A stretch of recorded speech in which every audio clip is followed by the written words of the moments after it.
Good morning. चलो, आज की जो क्लास है उसमें हम लोग कंप्यूटर का जो लास्ट सेक्शन है, इंटरनेट एंड इट्स सर्विसेज और सिक्योरिटी के बारे में हम लोग डिस्कस करेंगे। हालांकि मे भी हो सकता है कि आज में कंप्लीट ना हो, क्योंकि हमारे पास अभी टाइम है तो हम एक क्लास और एक्सटेंड कर सकते हैं, लेकिन एकदम से जल्दी जल्दी शॉर्ट में ही खत्म कर देना ठीक नहीं होगा। तो चलो कोशिश करेंगे, अगर इस क्लास में खत्म हो गया तो ठीक है, नहीं तो एक क्लास और कर सकते हैं इससे लेकर। Okay, the internet is worldwide network of networked computer. Those are able to exchange information with each other. Internet basically क्या है? एक पूरे दुनिया का एक तरह का जाल है, एक नेटवर्क है समझो, जो कि बेसिकली जो है बहुत सारे कंप्यूटर्स के बीच में कनेक्टेड होता है, एक नेटवर्क की तरह बनाता है, ताकि वो सारे कंप्यूटर्स आपस में अपने इंफॉर्मेशन को एक्सचेंज कर सके, अपने इंफॉर्मेशन को, अपने डेटा को जो है एक्सचेंज कर सके। साथ ही इंटरनेट हमें ये प्रोवाइड करता है कि हम किसी भी दुनिया के किसी भी कोने में, किसी भी एरिया के बारे में कोई भी नॉलेज, कोई भी इंफॉर्मेशन हम वहां से गैदर कर सके, वहां से हम जो है कलेक्ट कर सके। ठीक है, तो बेसिकली इंटरनेट एक वर्ल्ड वाइड नेटवर्क है जो कि सारे कंप्यूटर्स को जोड़ता है ताकि वो अपने इंफॉर्मेशन को एक्सचेंज कर सके एक दूसरे के साथ में। The idea of introducing the internet was to allow millions of people to share information and ideas, sounds, video clips using their computer across the world. तो इसका मेन जो मेन जो टारगेट था इसको इंट्रोड्यूस करने का, वो क्या था? सारे दुनिया के जितने भी लोग हैं वो अपने इंफॉर्मेशन को शेयर कर सके, अपने आइडियाज को शेयर कर सके, अपने अगर कोई उनके पास में कोई वीडियो क्लिप्स है, कोई साउंड है जो इंफॉर्मेशन से रिलेटेड है, उनको कंप्यूटर के थ्रू अक्रॉस द वर्ल्ड जो है आपस में शेयर कर सके। ये आइडिया को लेकर के जो है इंटरनेट शुरू हुआ था। ठीक है,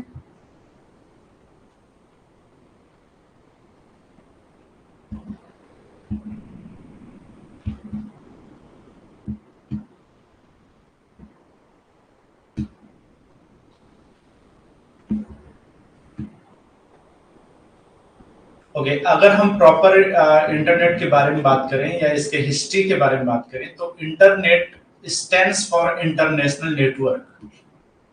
इसका फुल फॉर्म क्या है इंटरनेट का? इंटरनेशनल नेटवर्क, विच बिगन इन 1950s बाय विंटन, या विंट बोला जाता है उनको, विंट ग्रे शेफ, उनको बोला जाता है फादर ऑफ इंटरनेट। तो एक चीज याद रखना है, एग्जाम में कई बार पूछता भी है कि फादर ऑफ इंटरनेट किनको बोला जाता है, तो विंट ग्रे शेफ को जो है फादर ऑफ इंटरनेट कहा जाता है। हालांकि इनके साथ में एक बॉब काहन करके भी है, उनको भी जो है फादर ऑफ इंटरनेट कहा जाता है। दोनों को एक साथ ही जो है इसका नाम है, लेकिन ज्यादा फेमस जो है विंट ग्रे शेफ है, जो कि फादर ऑफ इंटरनेट के नाम से जाने जाते हैं, फेमस है। Internet is a network of networks that consist millions of private and public networks of local to globe scope. अब ये सिंपल सी बात है कि इंटरनेट ऐसा एक पब्लिक प्लेटफॉर्म है समझो, जिसमें के थ्रू पूरे ग्लोब में, अराउंड द ग्लोब, दुनिया में जितने भी देश हैं, जितने भी कंट्रीज हैं, उनके जो है कंप्यूटर सिस्टम आपस में जुड़े हुए हैं और जो है उससे इंफॉर्मेशन या डेटा को जो है शेयरिंग किया जा सकता है। बात करें इसकी हिस्ट्री की, तो 1969 में जो है यूनिवर्सिटी ऑफ कैलिफोर्निया, जो कि लॉस एंजलिस में है, और उसके साथ में यूनिवर्सिटी ऑफ यूटा, जो कि दोनों कनेक्ट होकर के एक ARPANET करके जो है इसका शुरुआत किया था। ARPANET का फुल फॉर्म मैंने कल भी बताया था, advance research project agency network. तो इन्होंने 50 किलोबाइट सर्किट पे तो है जो है ये 1969 में जो है शुरुआत किया था इंटरनेट का।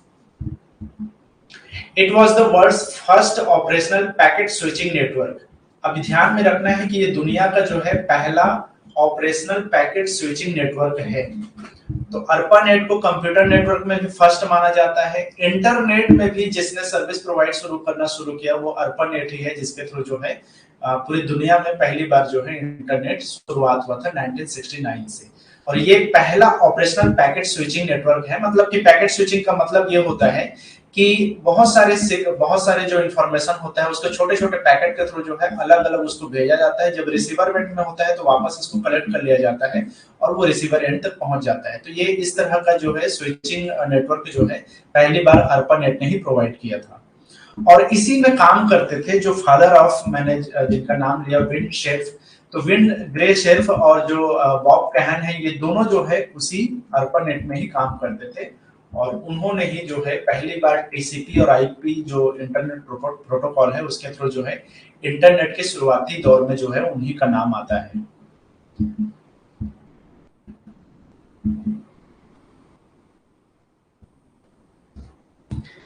चलो कुछ पॉइंट यहाँ पे, जैसा कि हम लोगों ने स्टार्ट में पढ़ा था, फादर ऑफ कंप्यूटर किनको बोला जाता है? चार्ल्स बेबेज को, जिन्होंने एनालिटिकल इंजन बनाया था 1837 को, ठीक है। इसके बाद दूसरा नाम मैंने बताया था एलन ट्यूरिंग का, जिनको फादर ऑफ मॉडर्न कंप्यूटर कहा जाता है। ये चीजें अक्सर एग्जाम में पूछता है, इसलिए इसको मैं रिपीट कर रहा हूँ। फादर ऑफ कंप्यूटर किनको? चार्ल्स बेबेज को। एनालिटिकल इंजन बनाया था 1837 को। उसके बाद फादर ऑफ मॉडर्न कंप्यूटर कहा जाता है एलन ट्यूरिंग को। उन्होंने बहुत सारे जो है मॉडर्न कंप्यूटर टेक्नोलॉजी पे रिसर्च किया था। हालांकि वो बहुत सारे मैथमेटिक्स के भी जानकार थे, कंप्यूटर इंजीनियरिंग के बारे में भी उनको जानकारी थी। तो इसलिए जो है मॉडर्न टेक्नोलॉजी को जिन्होंने डेवलप किया कंप्यूटर के क्षेत्र में, वो एलन ट्यूरिंग को माना जाता है, इसलिए उनको फादर ऑफ मॉडर्न कंप्यूटर कहा जाता है। ये तो नाम हो गया। तीसरा है यहाँ पर, जैसा कि अभी मैंने बताया, फर्स्ट कंप्यूटर नेटवर्क ARPANET को याद रखना है, और इसका फुल फॉर्म भी एग्जाम में पूछता है, तो advance research project agency network, जो कि 1969 में शुरू हुआ था। तो ये चीज भी आपको याद रखना है।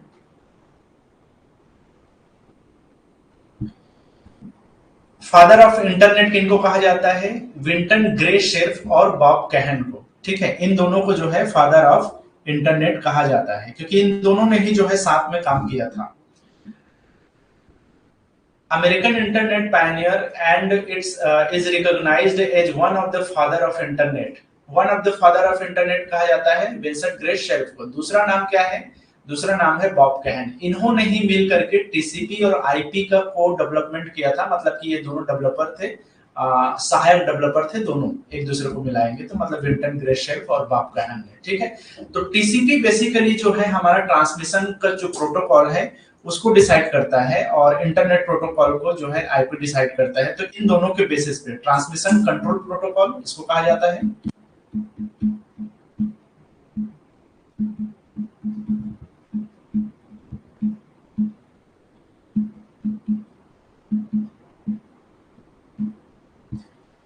और दूसरा है इंटरनेट प्रोटोकॉल।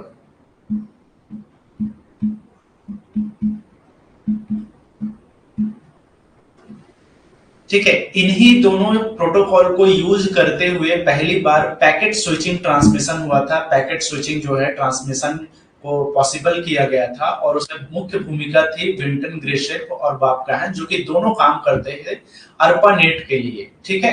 अब ये जो घटना है ये 72, 73, 74 के आसपास का है। तो कह सकते हैं कि ये 73, 74 के आसपास में जो है पहली बार ये पैकेट स्विचिंग जो है प्रोसेस किया गया था, ताकि सिग्नल को एक जगह से दूसरी जगह ट्रांसमिट किया जा सके या शेयर किया जा सके।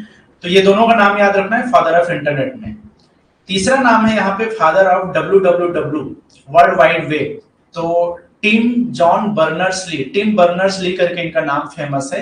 तो इन्होंने जो है जो वर्ल्ड वाइड वेब है, जो आज के डेट में बोलना चाहिए इंटरनेट का सबसे स्ट्रॉन्ग वो है, एलिमेंट है, जिसके थ्रू जो है हम पूरी दुनिया के जो है जो हमारे इंफॉर्मेशन है वो शेयर किया जाता है, ठीक है।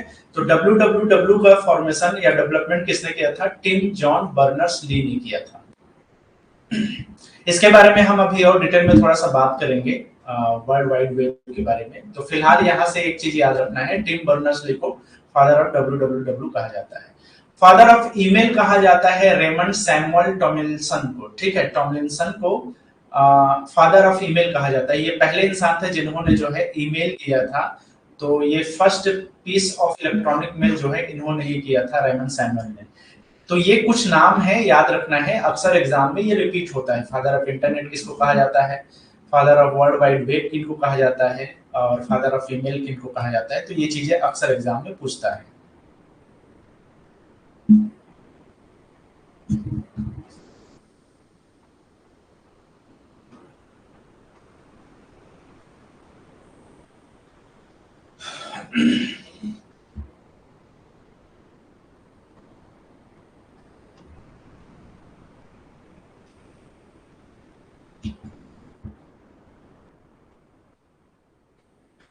चलो अगर हम इंडिया की बात करें तो भारत में जो है पहली बार जो क्या बोलना चाहिए कि अच्छा एक चीज यहाँ पे नोट कर लेना यार, ये जो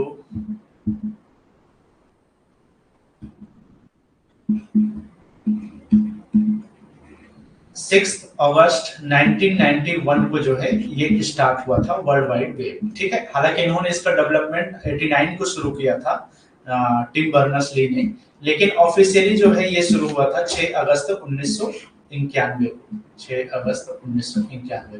तो ये भी एग्जाम में कई बार पूछता है वर्ल्ड वाइड वेब का जो है स्टार्ट कब हुआ था, ये शुरू कब किया गया था। तो 6 अगस्त 1991 से ये शुरू हुआ था। भारत में अगर इंटरनेट की शुरुआत की बात करें तो ये 15 अगस्त 1995 को माना जाता है कि पहली बार जो है भारत में 15 अगस्त 1995 से जो है ये इंटरनेट की शुरुआत की गई थी। तो ये भी एक एग्जाम में क्वेश्चन आता है कई बार, तो ये चीज ध्यान देना।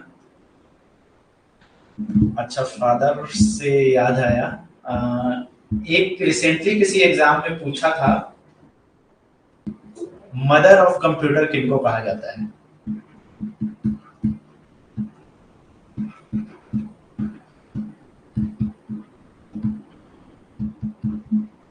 ठीक है, ये क्वेश्चन पूछ दिया था, तो ध्यान रखना है ऐसे क्वेश्चन भी पूछा जा सकता है।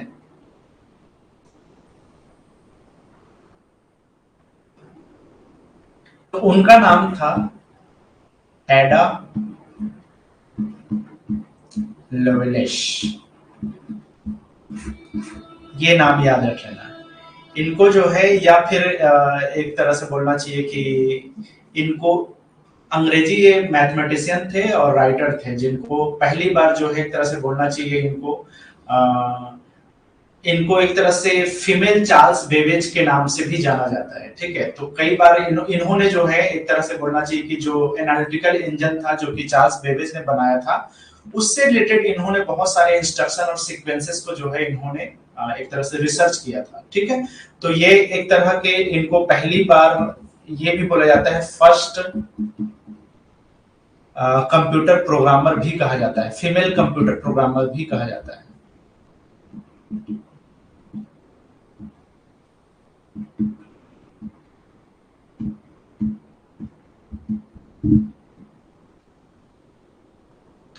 जब चार्ल्स बेबेज का जो एनालिटिकल इंजन आया था उसी पे बहुत सारा काम इन्होंने किया था, उससे रिलेटेड बहुत सारे रिसर्च, उससे रिलेटेड सीक्वेंसेस और उससे रिलेटेड सिंटेक्सेस का जो है यहाँ इन्होंने बहुत सारा रिसर्च किया था।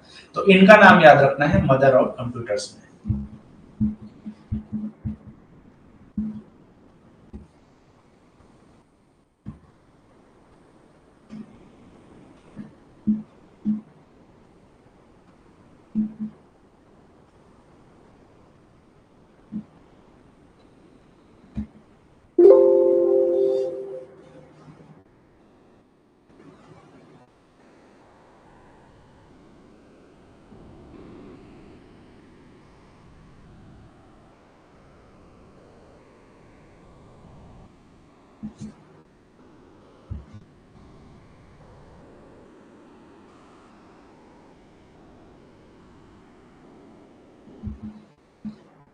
चलो 1986 and was available only to the educational and research community. शुरू में जो है भारत में जब इंटरनेट आया था 1986 के टाइम में, तो उस टाइम में इसको स्पेशली एजुकेशनल और रिसर्च कम्युनिटी जो थे, गवर्नमेंट ऑर्गेनाइजेशन जो थे, उन्हीं के द्वारा जो है ये शुरू किया गया था, ठीक है। ई आर नेट कहा जाता था उस टाइम में, मतलब कि एजुकेशनल रिसर्च नेटवर्क कहा जाता था जब भारत में ये शुरुआत में आया था। धीरे धीरे बाद में जो है एक तरह से बोलना चाहिए कि 15 अगस्त 1995 से जो है इसको आम लोगों के लिए शुरू किया गया, जिसमें बीएसएनएल के द्वारा इसको स्टार्ट किया गया था। बीएसएनएल, तो बीएसएनएल मतलब है विदेश संचार, फिर से नाटक है।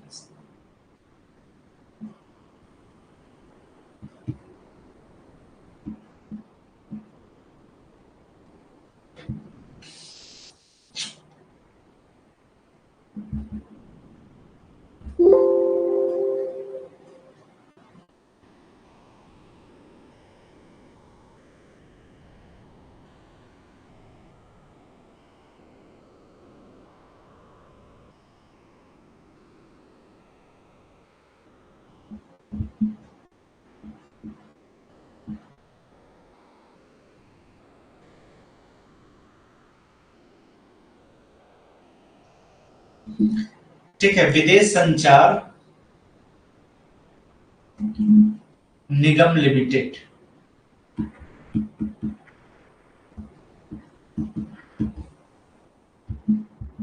तो 15 अगस्त 1995 में भारत में बीएसएनएल विदेश संचार निगम लिमिटेड के द्वारा ये स्टार्ट किया गया था। तो जनरल पब्लिक के लिए एक्सेस कब शुरू हुआ? 15 अगस्त 1995 को। तो इस चीज को ध्यान में रखना है आपको कि 15 अगस्त 1995 को जो है ये स्टार्ट किया गया आम लोगों के लिए।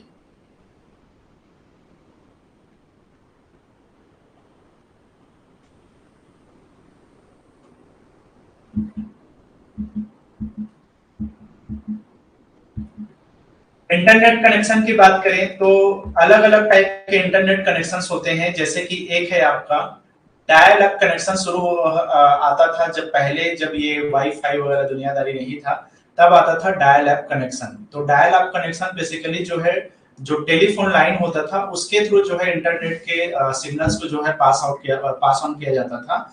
और उस टाइम में जो है एक तरह से इंटरनेट सर्विस प्रोवाइडर होते थे, आईएसपी जिसको हम बोला जाता है। तो फोन नंबर के थ्रू जो है ये सिग्नल जो है दिया जाता था। तो ये एक पहला जो इनिशियल जो कनेक्शन होता था वो डायल अप कनेक्शन है। दूसरा आता था ब्रॉडबैंड कनेक्शन, जो अभी भी आता है। तो ब्रॉडबैंड कनेक्शन बेसिकली जो है हाई स्पीड इंटरनेट के नाम से इसको जाना जाता है।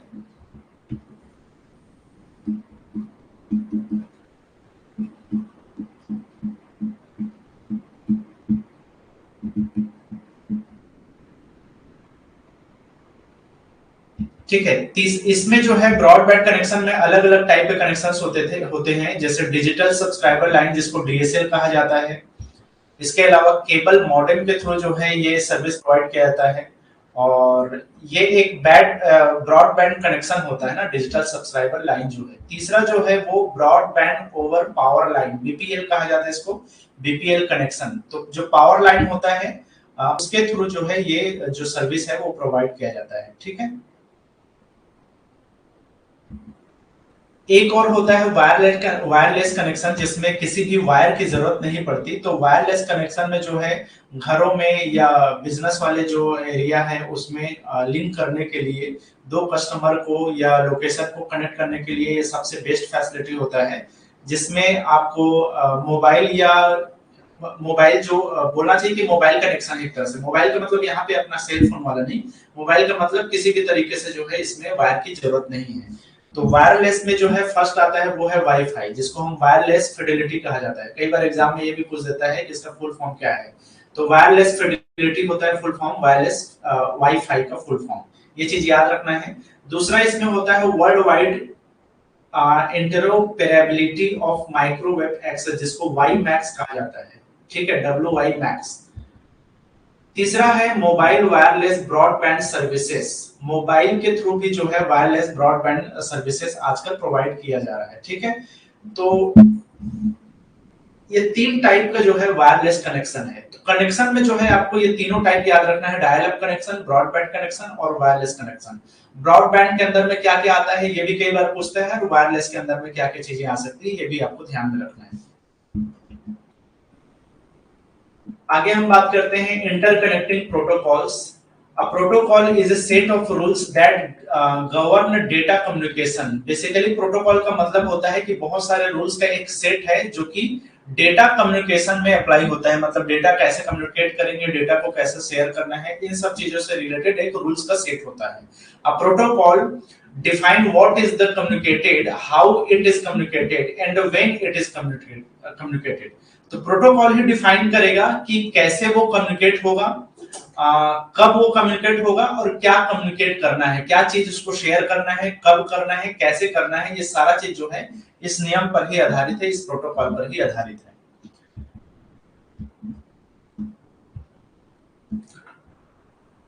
कौन कौन से प्रोटोकॉल हो सकता है? पहला है ट्रांसमिशन कंट्रोल प्रोटोकॉल। दूसरा है उसी में जो ट्रांसमिशन कंट्रोल प्रोटोकॉल के अलावा इंटरनेट प्रोटोकॉल कहा जाता है। तो अब इसमें देखो एग्जाम में क्या पूछता है, आईपी का फुल फॉर्म क्या है, टीसीपी का फुल फॉर्म क्या है, ये चीज पूछता है। तो ध्यान रखना है ट्रांसमिशन कंट्रोल प्रोटोकॉल और इंटरनेट प्रोटोकॉल को ही शॉर्टकट में टीसीपी आईपी कहा जाता है।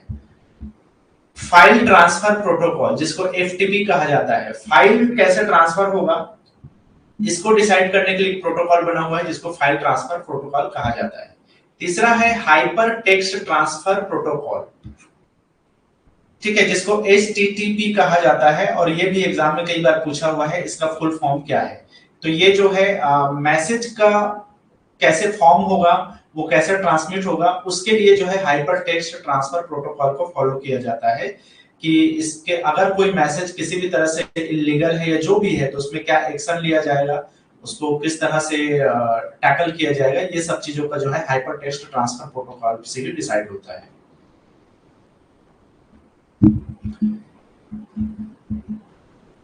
टर्म्स रिलेटेड टू इंटरनेट, क्या क्या टर्म्स है जो कि रिलेट होता है, मतलब क्या क्या चीजें हैं जो इंटरनेट में यूज होता है। एक तो होता है वेब पेज,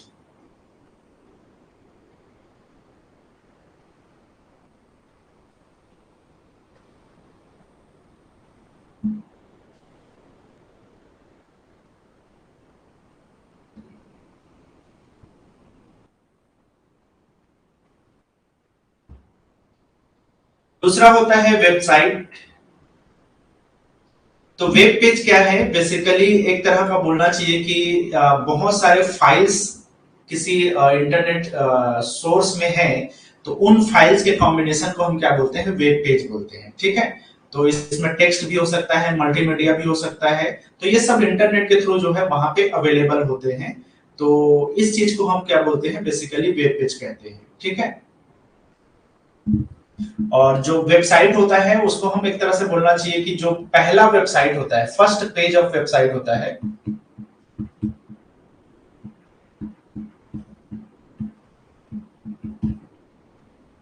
इसको हम होम पेज कहते हैं।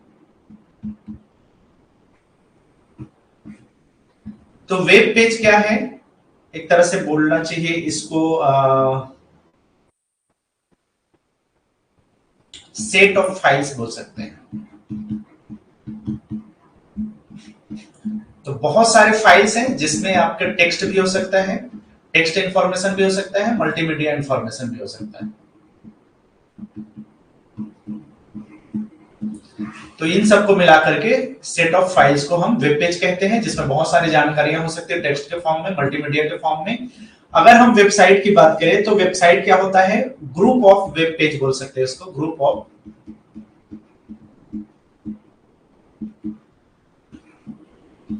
तो बहुत सारे वेब पेजेस मिलाकर के एक वेबसाइट बनता है। इस वेबसाइट का जो फर्स्ट पेज होगा उसको हम बोलते हैं होम पेज, ठीक है। तो समझ में आ गया वेब पेज क्या है, बहुत सारे फाइल्स हैं, इन बहुत सारे वेब पेजेस को मिलाकर के वेबसाइट बनता है। वेबसाइट के पहले पेज को हम होम पेज कहते हैं। तीसरा है इसमें वेब ब्राउजर। तो वेब ब्राउजर एक तरह का सॉफ्टवेयर एप्लीकेशन होता है जो कि हमारे स्पेशली जो है लोकेट करने के लिए, किसी भी चीज को रिसीव करने के लिए और कंटेंट को डिस्प्ले कराने के लिए जो है इसका यूज किया जाता है। वेब पेज, आप बहुत सारे जो है वेब पेज आप लोगों ने सुना होगा नाम, जैसे टेक्स्ट वेब ब्राउजर होता है, ग्राफिकल वेब ब्राउजर होता है, जैसे गूगल क्रोम वगैरह हो गया, ये सब क्या है, वेब ब्राउजर है। तो एक तरह का ये सॉफ्टवेयर एप्लीकेशन है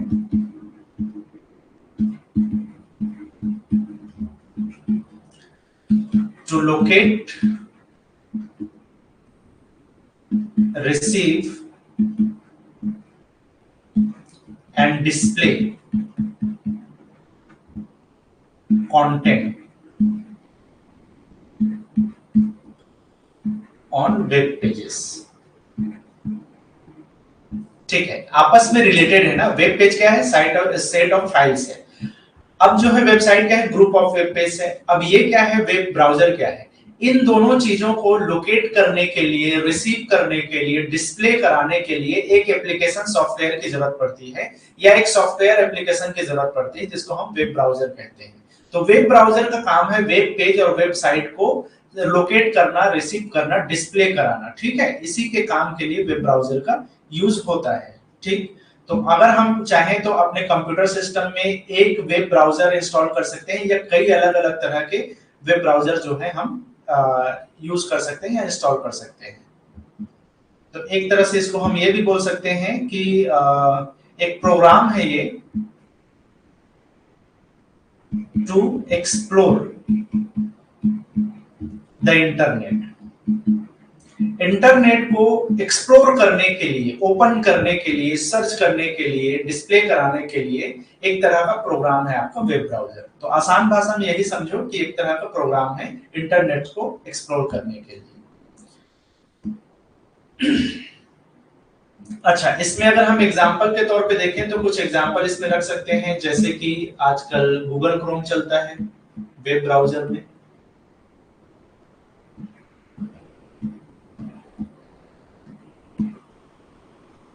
ठीक है, एक वोपेरा करके चलता है, और अभी जो है विंडोज 10 के साथ में इंटरनेट एक्सप्लोरर के रूप में, इंटरनेट वेब ब्राउजर के रूप में जो है बहुत सारी चीजें आने लग गई हैं, जैसे सफारी एक आता है, ठीक है। तो ये सब जो है वेब ब्राउजर का ही एग्जांपल है। अगर हम वेब सर्वर की बात करें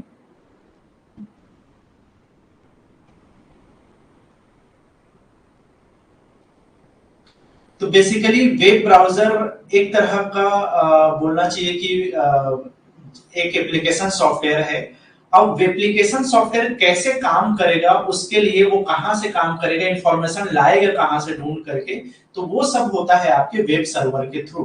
तो एक तरह से बोल सकते हैं कि सर्वर ही जो है इसको डिलीवर करता है वेब पेजेस को कंप्यूटर तक, या फिर वेब ब्राउजर्स के थ्रू।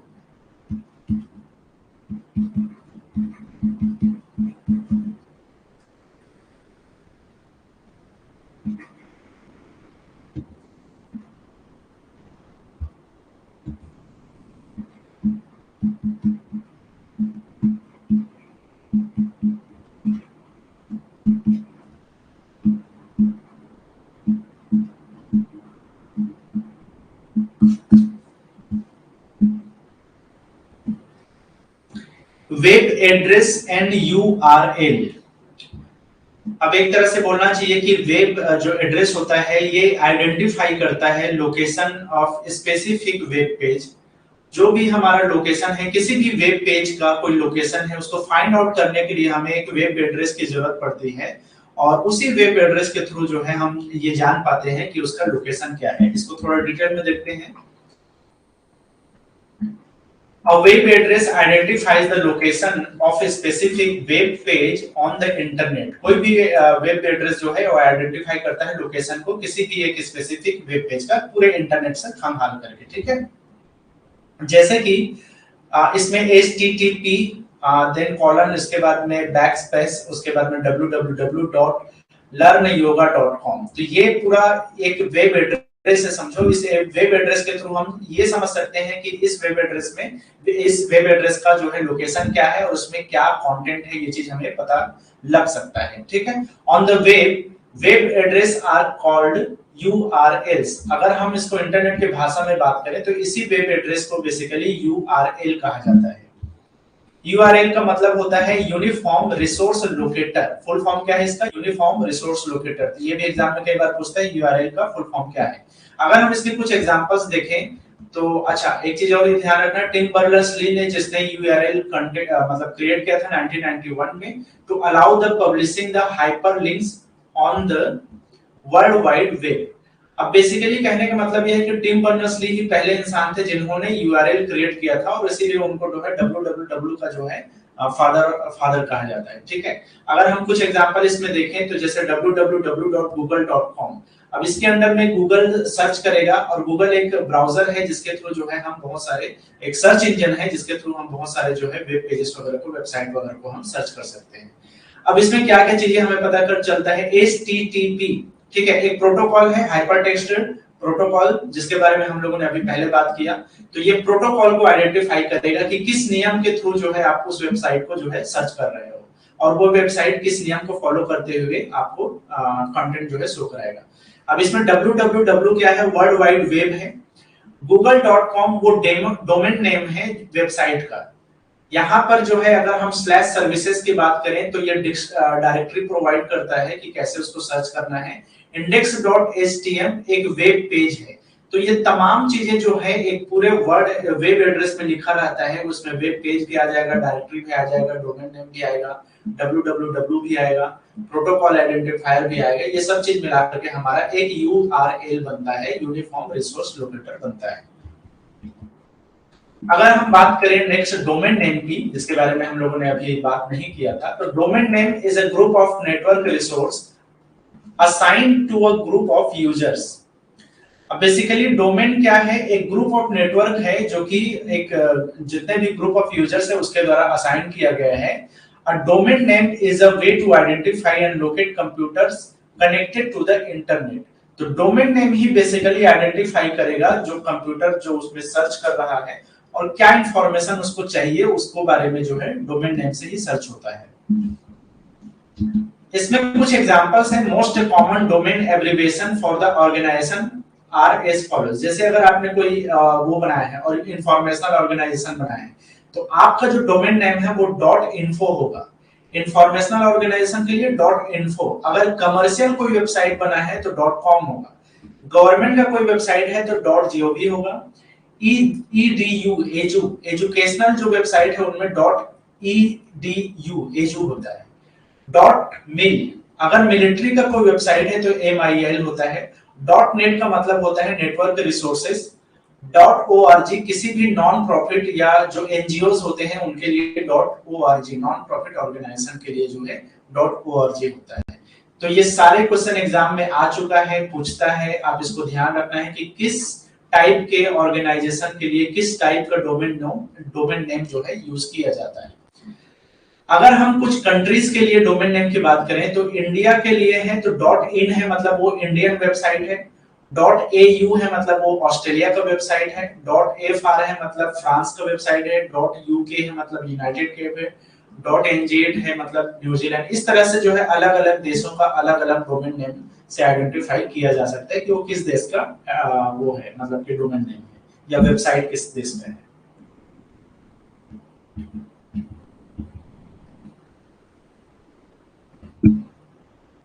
चलो कुछ और टर्म्स जो यूज होता है इंटरनेट में, उसमें से एक है blog. A blog is a website और web page in which an individual record opinion links to other site on regular basis.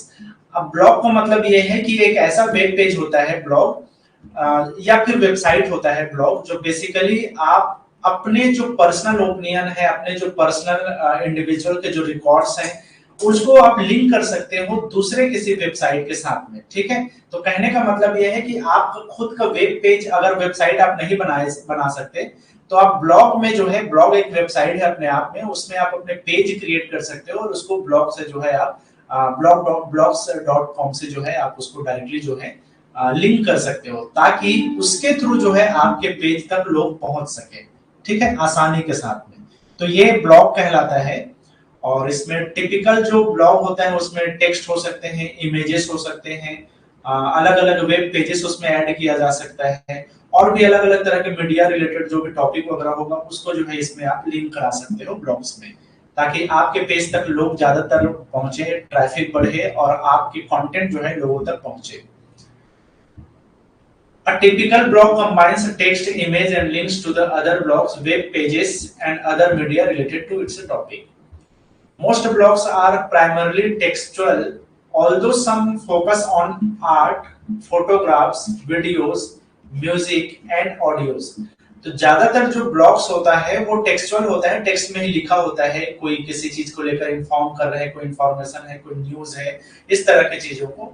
कुछ ऐसे होते हैं जो आर्ट से रिलेटेड हो सकते हैं, कुछ ऐसे जो कि कुछ फोटोग्राफ्स, वीडियोस, म्यूजिक और ऑडियो को भी उसमें लिंक किया जा सकता है आपके ब्लॉग के through. These blogs are referred to as a EZU blog। जितने भी आर्ट, फोटोग्राफ, वीडियो, म्यूजिकल या ऑडियो वाले जो होते हैं, ये सब को हम EZU ब्लॉग कहते हैं, एजुकेशन रिलेटेड ब्लॉग्स कहा जाता है। The entries of blogs is known as post। Post करना बोला जाता है, ब्लॉग में पोस्ट किया जाता है। ठीक है, कोई भी चीज आप उसमें एंट्री करते हो, कोई भी चीज उसमें अपलोड करते हो तो उसको पोस्ट करना बोलते हैं। चलो नेक्स्ट है सर्च इंजन। सर्च इंजन होता क्या है? It is a website that provides the required data on a specific topic. एक तरह का वेबसाइट है, सर्च इंजन भी क्या है, एक तरह का वेबसाइट होता है जो हमारे स्पेसिफिक टॉपिक से रिलेटेड हमें मतलब कि इंफॉर्मेशन या डेटा जो है, रिक्वायर्ड डेटा हमें प्रोवाइड कर देता है।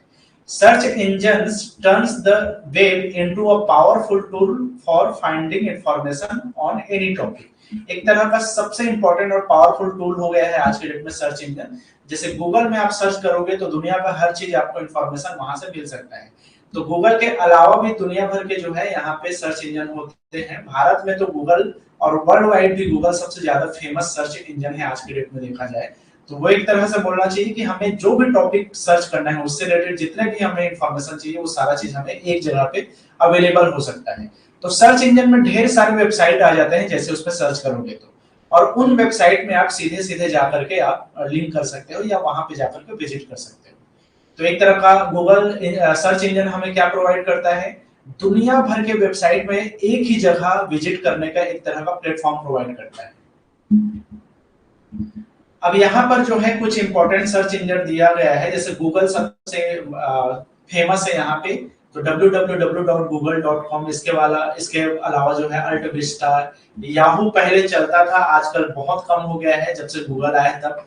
हॉटपॉट करके है, लाइकोस, एक्साइट, वेब क्रॉलर, इस तरह के और भी ढेर सारे जो है सर्च इंजन है, जिसमें सबसे ज्यादा जो है गूगल आजकल चलता है। ठीक है,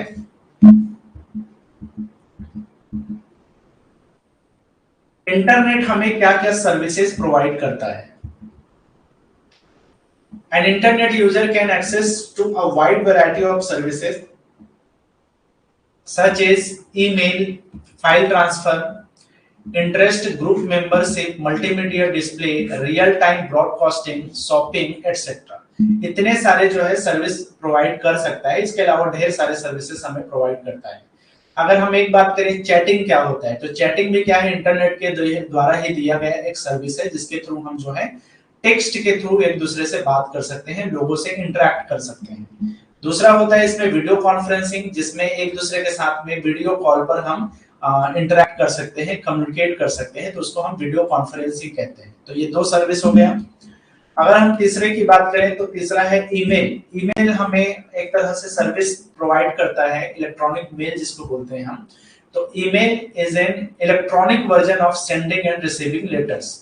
पहले हम लेटर भेजते थे राइटिंग में, अब यही राइटिंग जो है या यही लेटर जो लिखने का जो तरीका है वो इलेक्ट्रॉनिकली जो है यहाँ पे हम भेज सकते हैं और एक तरह से सेंड कर सकते हैं, रिसीव कर सकते हैं, और आसानी से फास्ट हो सकता है, क्योंकि लेटर भेजने में कई दिन लग सकते हैं लेकिन ईमेल कुछ सेकंड्स की बात है। Electronic mail lets you send and receive messages in electronic form. Email is transmitted between computer system which exchange message or pass them onto other side according to the certain internet protocols। कुछ rules को follow करना पड़ता है, कुछ protocol को follow करना पड़ता है, और अगर हम एक्सचेंज करते हैं ईमेल को तो। अब मैंने पहले ही बताया है फादर ऑफ ईमेल किनको बोला जाता है, रेमंड सैमुअल टॉमलिंसन को, जो है जिन्होंने पहला इलेक्ट्रॉनिक मेल भेजा है। नेक्स्ट है ई बैंकिंग। ई बैंकिंग की सुविधा प्रोवाइड करता है हमारा इंटरनेट। तो ई बैंकिंग का मतलब होता है इलेक्ट्रॉनिक बैंकिंग। तो एक तरह से ये इंटरनेट बैंकिंग के रूप में भी जाना जाता है, या इसको आजकल ऑनलाइन बैंकिंग भी कहते हैं, इंटरनेट बैंकिंग या online banking. E-banking means any user with a personal computer and browser can get connected to his bank। आप अपने बैंक से, अगर आपके पास कंप्यूटर है और कनेक्टेड है आप इंटरनेट से, तो आसानी से अपने बैंक के वेबसाइट तक पहुंच सकते हो और वर्चुअली आप बैंकिंग के जितने भी फंक्शन है उसको परफॉर्म कर सकते हो, उसको जो है आप काम कर सकते हो वहां पर। सर क्या रिपीट करना है राजकुमार? ईमेल।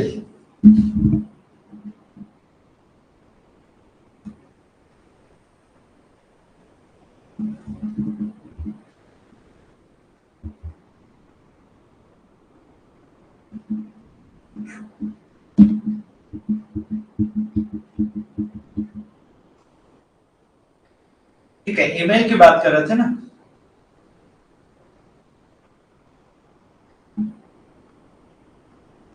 नॉट स्टार्ट क्लास, मैं समझा नहीं यार क्या हो रहा है।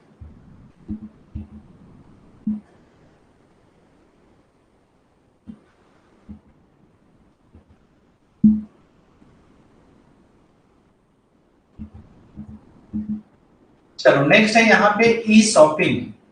तो ई शॉपिंग क्या होता है, आजकल बहुत फेमस है ई शॉपिंग, ऑनलाइन शॉपिंग कहते हैं हम इसको। तो ई शॉपिंग जिसको हम इलेक्ट्रॉनिक शॉपिंग कहते हैं या आजकल इसको हम ऑनलाइन शॉपिंग के रूप में जो है जानते हैं, is a process of buying goods and services from merchants who sell on the internet. कोई भी पर्सन, कोई मर्चेंट, कोई व्यापारी जो है अपने सामान को सेल कर रहा है, अपने सर्विस को सेल कर रहा है, अपने गुड्स को सेल कर रहा है इंटरनेट में, उसको खरीदने के प्रोसेस को हम क्या बोलते हैं, ई शॉपिंग कहते हैं। ठीक है, तो ई शॉपिंग में हम बहुत सारे वेबसाइट का नाम भी आपको पता ही होगा। जैसे एक है आपका अमेजॉन, ठीक है, फ्लिपकार्ट, इसके अलावा है और भी ढेर सारे हैं यार, क्या नाम है इसका, पहले नापतोल आता था, तो नापतोल भी इलेक्ट्रॉनिक सेल के ही अंदर में आता था, और अभी Myntra.com भी आ गया है, मिंत्रा यही है ना, और ढेर सारे नाम है, मुझे फिलहाल याद नहीं आ रहा है, आप याद रख लेना इसको, ठीक है। मीशो ऐप आता है ना आजकल, ये भी शॉपिंग का ही वेबसाइट है। इसके अलावा पहले स्नैपडील आता था, आजकल बहुत कम चलता है स्नैपडील।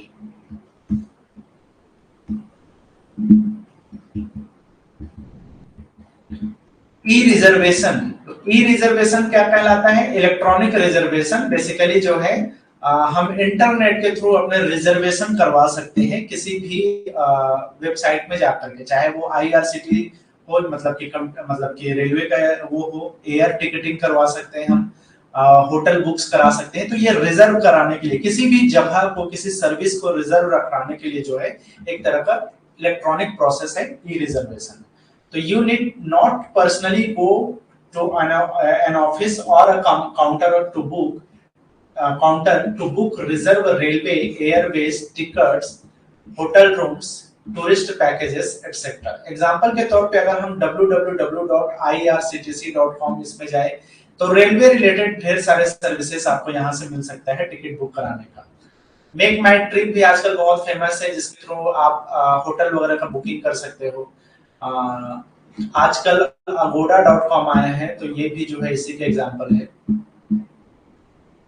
यात्रा.com है, ये भी इसी के थ्रू भी आप होटल वगैरह, अपने ट्रिप वगैरह को जो है आप वो कर सकते हो, रिजर्व कर सकते हो। तो इस तरीके से जो है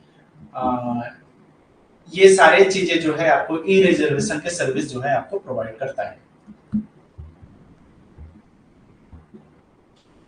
अगर हम बात करें सोशल नेटवर्किंग की सर्विसेज की, तो देखो सोशल नेटवर्किंग का मतलब है it is the use of internet based social media programs to make connections with friends, family, classmates, customer, clients. आप फ्रेंड्स के साथ जुड़ सकते हो, फैमिली के साथ, पुराने क्लासमेट्स के साथ, अपने कस्टमर्स के साथ, अपने क्लाइंट के साथ जो है आप कनेक्ट कर सकते हो, आप जो है कम्युनिकेट कर सकते हो। तो इस मीडियम को हम क्या बोलते हैं, सोशल नेटवर्किंग या सोशल मीडिया कहते हैं, ठीक है। तो it can offer for social purpose, business purpose और बोथ, या तो आप सोशली जो है इसका यूज कर सकते हो या फिर किसी बिजनेस पर्पस के लिए भी जो है सोशल नेटवर्किंग साइट्स का जो है आप यूज कर सकते हो। Social networking has grown to become one of the largest and most influential component of the web. आज के डेट में मैक्सिमम यूज तो इसीलिए हो रहा है सोशल नेटवर्किंग साइट का, ताकि जो है कम्युनिकेट किया जा सके लोगों के साथ में, चाहे वो बिजनेस पर्पस में हो या फिर सोशली किसी भी तरीके के आप कम्युनिकेट करो किसी लोगों के साथ में, ठीक है। अच्छा, इसमें एग्जांपल के तौर पे आप ले सकते हो फेसबुक, इसका सबसे बेस्ट एग्जांपल है। इसके अलावा जो है आजकल क्या चल रहा है यार, इंस्टाग्राम, ठीक है। और क्या है यार, आप चाहो तो इसका जो क्या बोलना चाहिए यार, इसको क्या नाम है इसका, वेब एक तो और है, कुछ तो नाम है जो मुझे याद नहीं आ रहा है, क्योंकि मैं सोशल मीडिया में ज्यादा यूज नहीं करता तो मुझे ध्यान नहीं आ रहा है। लेकिन ये फेसबुक और इंस्टाग्राम सबसे ज्यादा चलता है। हालांकि आप व्हाट्सएप को भी इसी कैटेगरी में रख सकते हो, ठीक है, जिसके थ्रू आप लोगों के साथ में इंटरेक्ट कर सकते हो, लोगों के साथ में आप बिजनेस पर्पस से भी और सोशल मीडिया सोशल पर्पस से भी जो है आप इसमें एक दूसरे के साथ कनेक्ट कर सकते हो। ट्विटर भी है, हाँ ट्विटर भी है,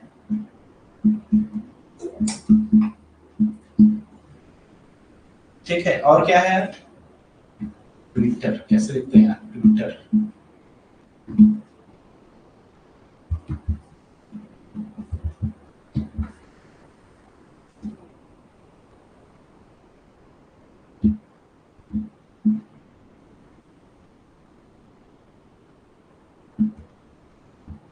ठीक है, तो आज के लिए इतना ही। कल हम लोग जो है इसका वो देखेंगे, सिक्योरिटी वाला, एंटीवायरस वगैरह वाला देखेंगे, क्योंकि ये क्लास लंबा हो गया है, आप लोग भी बोर हो जाओगे।